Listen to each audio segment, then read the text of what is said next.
So, welcome po mga kalalabs, mga subscriber ko sa kunting channel ko.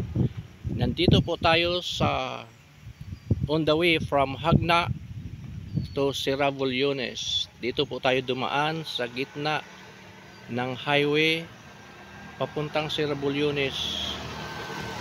Dito po tayo sa mataas na bundok. Napakagandang view dito, mahangin, mataas ang bundok. Ito po. Yan. Ito po yung mataas na bundok, tapos ginawa nila ng daan. Shortcut po ito galing sa Hagna, Bohol to Sierra-Bulyones, Bohol. Yun po, dadaan tayo sa bundok na yan. So nandito tayo sa mataas na bundok. Ito po, nakakatakot dito sa ibaba. Ayan. Ginawa nilang ito, rice terraces. Parang rice terraces, hagdan-hagdan. Ayan.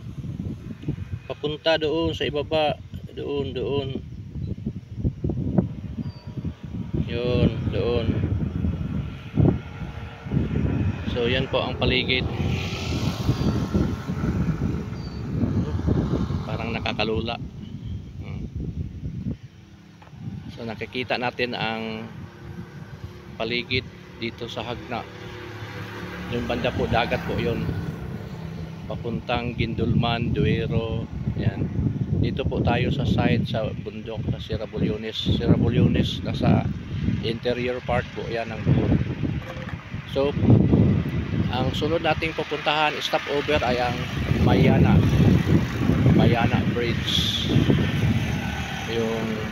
Yung sa mataas na bundok siguro na yan. Dadaan tayo dyan. Subukan natin. This is my first time na dumaan dito sa bundok na to. Shortcut po ito mula Hagna papuntang Tubigon.